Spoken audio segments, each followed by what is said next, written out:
ইয়াস মজুমদার কায়রোপ্র্যাকটিক কুমিল্লা বাংলাদেশ। কি নাম? ফজলুল হক। কি সমস্যা? কত? কোমরে ব্যথা।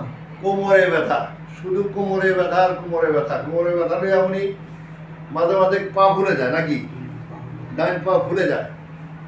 তো উনি যান এখানে,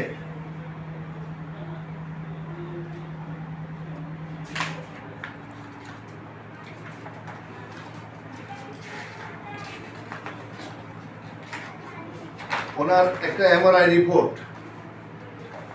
রিপোর্টে বলা হয়েছে ওনার L4-5 ডিস্ক স্লিপ, ডিস্ক সরে লেভেল, ডিস্ক সরে যায় রোগে সাপ দিছে। তো অপর দিকে ওনার বলা হয়েছে C5-4-5, 5-6, 6-7 lips level spinal cord, যে এগুলা নর্মাল, স্পাইনাল কর্ড বলছে নর্মাল, আর বাকি ডিস্কগুলো বলছে সাইপা গেছে, ডিস্ক সাপ রোগে সাপ দিয়া রাখছে। তো এটা হলো ওনার এমআরআই। এইসব কাগজপত্র অনেক দেখাইছি জীবনে, তারপরেও একটু না দেখাইলে নয়। অনেকে প্রশ্ন করে এমআরআই ছাড়া কেমনে বলি, তো এই প্রশ্নের উত্তর দেওয়ার জন্য এটা দেখাই।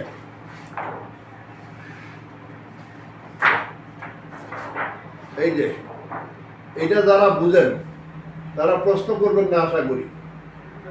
যারা এই ডিস্কটা সরে গেছে, এখানে এখানে রোগে চাপ দিছে, এটা রোগে চাপ দিছে, এখানে রোগে চাপ দিছে, এটা যারা বুঝেন তাদের প্রশ্ন আমরা আশা করি না। আর যারা বুঝেন না তারা সারাদিন বলেন। এই হলো ওনার বর্তমান কন্ডিশন। উনি অনেক বড় মাপের ডাক্তার, সপ্তাহে একদিন শুক্রবারে বোধহয় কুমিল্লা আসেন। তো উনি ঢাকা থেকে কুমিল্লা আসেন চিকিৎসার জন্য। উনি সুস্থ করতে পারেন না, এটা ওনার ব্যর্থতা। উনি সুস্থ করতে পারেন নাই, ওটা ওনার ব্যর্থতা। উনি বলছেন সরাসরি কি অপারেশন করতে।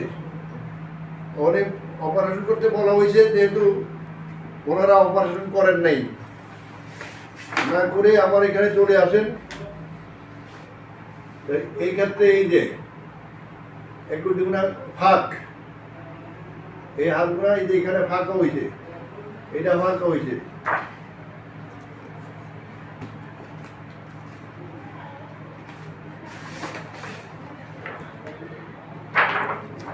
ওনার এখানে একটু পেলভিক জয়েন্টে হাড় ক্ষয় আছে, এটাও একটু ক্ষয় হয়েছে, এটা একটু ক্ষয় হয়েছে। তো এই ক্ষয়টা যদি দীর্ঘদিন ধরে রাখলে ওনার পেলভিক জয়েন্টটা অপারেশন করতে হবে, কেটে ফেলতে হবে। তা আমরা ওনার চিকিৎসা শুরু করবো একটু পরে। আজকেই ওনার প্রথম সেশন চিকিৎসা দিই। প্রথম সেশন চিকিৎসা শেষে আমরা 50 বার উঠতে বলে দিয়েছি নাকি? একটু বইয়ের তো নিচ্ছি, বইয়ের, হ্যাঁ বইয়ের।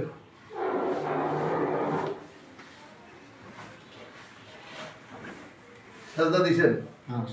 সেজদা দিয়ে নামাজ পড়াইছি। কিন্তু এগুলা যারা নিষেধ করে, সেই সমস্ত ডাক্তার সাহেবদের প্রতি আমার একটু বলা ইচ্ছা যে আপনারা এইভাবে নিষেধ না করে রুগীগুলো আমাদের কাছে রেফার করে দিয়ে পাঠায় দিয়ে। কারণ এই রুগীটা যদি স্বাভাবিক কর্ম করতে না পারে, সে একদম প্রবাসী, বিদেশে যেয়ে যদি কাজ করতে না পারে, সে তার বাল বাচ্চা এবং কি খাবে, সে কি খাবে নাকি? জীবিকা নির্বাহ করার জন্য অবশ্যই প্রয়োজন। তো এখন এই যে এইটুকু চিকিৎসা দেওয়ার পরে এখন আপনার কাছে ভালো লাগেনি? আলহামদুলিল্লাহ। কতদূর ভালো লাগে? আলহামদুলিল্লাহ, অনেকটাই ভালো লাগে। কতটা? 50%। 50? আরে 20 করলে তো আমরা মানে নেই, 10 করেও তো মানে নেই, 50 বলার দরকার নাকি? আমার তো কোমরের ব্যথা, যেটা অতীতে ব্যথা ছিল, হালে ব্যথার ওষুধ খাওয়াতে ব্যথা নাই। না না, ভবিষ্যতে যাতে না হয়। না না, আমরা তো ওষুধ তো আপনাকে এখনো দিই নাই। আচ্ছা, অপরদিকে সর্বসাকুল্যে আপনি খুশি নি? আলহামদুলিল্লাহ, খোদা হাফেজ।